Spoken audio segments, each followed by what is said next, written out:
ओम शांति। आज बाप दादा अपने बच्चों को कह रहे हैं, सर्व खजानों से संपन्न बनो, दुआएं दो दुआएं लो। सभी खजानों के मालिक शिव बाबा आज अपने संपन्न बच्चों को देख रहे हैं। किस मामले में संपन्न बच्चों को देख रहे हैं? बाबा के सभी बच्चे हैं, लेकिन हमारे पास खजाने क्या क्या होने चाहिए? बाबा ने हमें कौन कौन से खजाने दिए हैं, आज बाबा बता रहे हैं। शिव बाबा कहते हैं कि मैंने तुम्हें अखुट खजाने दिए हैं, और ऐसे खजाने हैं जो अभी भी हमारे साथ हैं और आगे अनेक जन्मों तक रहेंगे। जो भी खजाना हमें मिला है उसमें सबसे पहला खजाना है ज्ञान रत्नों का। ज्ञान रत्नों के खजाने से हम मुक्ति, जीवन मुक्ति का अनुभव करते हैं। ज्ञान से ही हमें पता पड़ा है ना कि मुक्ति क्या है, जीवन मुक्ति क्या है। भक्ति मार्ग में हम क्या मांगते आए थे और उसकी प्रारब्ध हमें क्या मिली, बाबा हमारे पास क्यों आए, बाबा ने हमें ज्ञान क्यों देना शुरू किया, मुक्ति जीवन मुक्ति के लिए ही। तो बाबा कह रहे हैं सबसे पहला खजाना और श्रेष्ठ खजाना है ज्ञान रत्नों का। दूसरा खजाना हमें मिला है याद, अर्थात योग द्वारा सर्व शक्तियों की प्राप्ति का खजाना। तीसरा हमें क्या मिला है? तीसरा है धारणा की सब्जेक्ट द्वारा दिव्य गुणों का खजाना। बाबा से जब हमें ज्ञान रत्न मिलते हैं, हमें पता चलता है कि हम किस रास्ते पर जा रहे थे, बाबा हमें क्या देने आया था, हम कहाँ फंसे हुए थे। फिर जब ज्ञान हमें मिलता है तो हमें योग लगाना आता है, बाबा को याद करना आता है। याद से हमें शक्तियाँ मिलती हैं, तब हम शिव बाबा के बताए हुए दिव्य गुणों को धारण करते हैं। और चौथी बात है, हम जब धारण करते हैं तब हम सेवा करते हैं, दूसरी आत्माओं को भी यही ज्ञान बांटते हैं जिससे वो भी बाबा द्वारा दिए हुए खजानों को पा सकें। तो इससे हमें खुशी मिलती है। तो चौथा है सेवा द्वारा खुशी के खजाने की अनुभूति। इसके बाद है पांचवा क्या है? संबंध संपर्क द्वारा सभी की दुआओं का खजाना मिलता है। जो सभी की दुआओं के खजाने से भरपूर हैं, उन्हें पुरुषार्थ में मेहनत नहीं करनी पड़ती, उन्हें उनका पुरुषार्थ सहज ही होने लगता है। उन्हें कभी ऐसे फील नहीं होता कि बहुत मुश्किल है, कर पाऊंगा या नहीं कर पाऊंगा, बाबा ने तो इतने कड़े नियम बताए हैं, कैसे होगा। ये पुरुषार्थ की मेहनत नहीं करनी पड़ती, ये मेहनत होती है। हमारा पुरुषार्थ होना चाहिए सहज, क्योंकि प्राप्ति भी तो ऊंची है ना। हम आए दिन अपने लौकिक जीवन में ही बहुत से ऐसे उदाहरण देखते हैं, और हम अपने अलौकिक पुरुषार्थ में उन उदाहरणों से ज़रा सी भी सीख नहीं लेते। बाबा कह रहे हैं कि सभी की दुआएं मिलेंगी ना, सभी की दुआओं का खजाना अगर हमारे पास भरपूर रहेगा तो पुरुषार्थ में कभी मेहनत नहीं करनी पड़ती है। बाबा ने तो सभी खजाने एक जैसे दिए हैं सभी को, किसी को अलग अलग तो नहीं बांटा, मुझे अलग बिठा करके दिया, आपको अलग बिठा करके दिया। बाबा ने ऐसा तो नहीं किया, सभी को अलग अलग नहीं दिया, सभी को एक जैसे खजाने दिए हैं। लेकिन बाबा के बच्चों में लेने वाले नंबरवार हैं। कैसे? किसी को मिला लेकिन खाया पिया मौज किया, ख़त्म किया। बाबा ने जितना खजाना दिया, खजाना तो लिया, लेकिन सिर्फ खाया पिया मौज किया और उड़ा दिया, ख़त्म किया। दूसरे प्रकार के बच्चे हैं, बाबा के खजाने को लिया, खाया पिया मौज भी किया और थोड़ा बहुत बचा के भी रखा। और तीसरे बच्चे हैं, बाबा के तीसरे प्रकार के बच्चे हैं, खाया पिया भी, जमा भी किया, लेकिन बाबा ने जो खजाने दिए हैं उसे समय प्रति समय बढ़ाया भी, खुद के लिए यूज़ भी किया, जमा भी किया सेविंग्स में, और लास्ट में बढ़ाया भी। तो बाप दादा चाहते हैं कि हम चेक करें कि मैं कौन सा बच्चा हूँ, पहले नंबर वाला हूँ, दूसरे नंबर वाला हूँ, या तीसरे नंबर वाला हूँ। खा पी के पूरा उड़ा देने वाला हूँ, से बचाने वाला हूँ, या उसको बढ़ाने वाला हूँ। बढ़ाने की चाबी क्या है?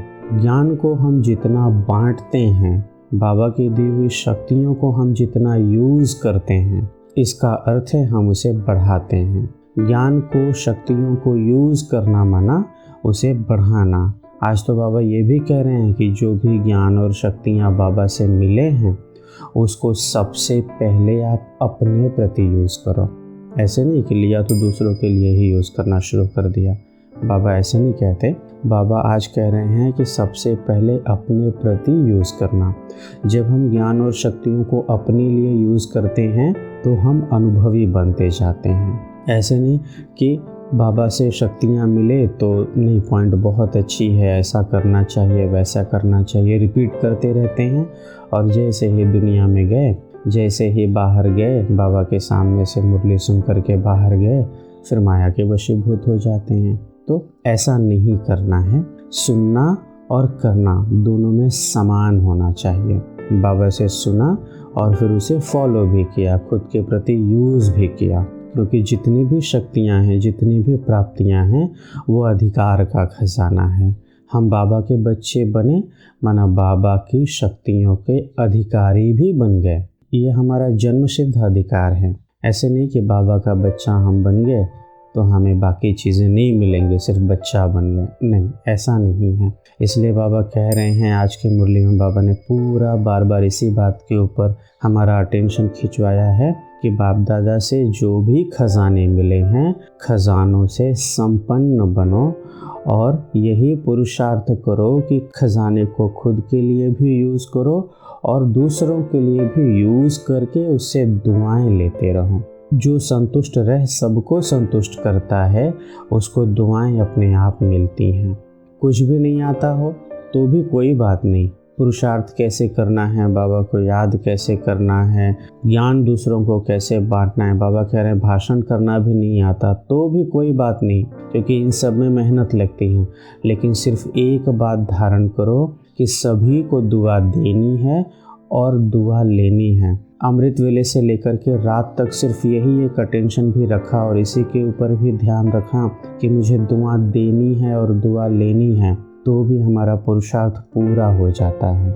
किसी को ज्ञान बांटना तो बहुत आसान है, लेकिन क्षमा करना उतना ही मुश्किल है। हम किसी को समझा तो देते हैं कि ये नहीं होना चाहिए, वो नहीं होना चाहिए, ये आपने गलती की है, आपने ये मिस्टेक की है, लेकिन हम उस गलती के लिए उसे क्षमा कर पाते हैं या नहीं? अगर हम क्षमा कर पाते हैं, अगर हम उसे क्षमा कर पा रहे हैं, तो माना हम उसे दुआ दे पा रहे हैं और अपनी भी ग्रोथ कर पा रहे हैं। इसलिए दुआओं का संस्कार धारण करना है। कोई क्रोध भी करे उसमें भी आपकी दुआएं होनी चाहिए, और आपकी दुआ भी ऐसी होनी चाहिए कि क्रोध करने वाला व्यक्ति शांत हो जाए। ऐसे नहीं कि कोई हमारे साथ खिटखिट कर रहा है तो उसे ठीक कर दो, उसे साइड में कर दो तब मैं ठीक रहूँगा, ऐसे नहीं। बदला लेने की भावना नहीं होनी चाहिए, हमें खुद बदल करके दिखाना है। आज बाप दादा यही चाहते हैं और हमारा स्लोगन भी है, बदला न लो, बदल करके दिखाओ। आज वरदान में बाबा कह रहे हैं कि साधनों के वशीभूत होने के बजाय उन्हें यूज़ करने वाले मास्टर क्रिएटर भवा। विज्ञान के जो साधन हैं, आज के 100-150 साल पहले विज्ञान के साधन इतने उन्नत थे नहीं थे, लेकिन जब बाप दादा आए, जब शिव बाबा आया, जब से हमारा संगम शुरू हुआ, उसके बाद से देखो कितने इन्वेंशन हुए। तो बाबा आज बताने की कोशिश कर रहे हैं कि साइंस के जो भी साधन आज तैयार हुए हैं, ड्रामा अनुसार उन्हें टच भी तभी हुआ है जब शिव बाबा को आवश्यकता थी अपने बच्चों के लिए। लेकिन बाबा ये भी कह रहे हैं कि ये जो भी साधन बने हैं उनको यूज़ करते करते उनके वश में नहीं हो जाओ, क्योंकि ये साधन बने हैं आपके पुरुषार्थ में मदद करने के लिए। पुरुषार्थ में मदद होगा उतना ही आप इस साधन को यूज़ करो, इसके वशीभूत होकर के अपने पुरुषार्थ की गाड़ी को नहीं रोक दो। अगर इनके वश में हो गए तो आपकी साधना रुक जाएगी।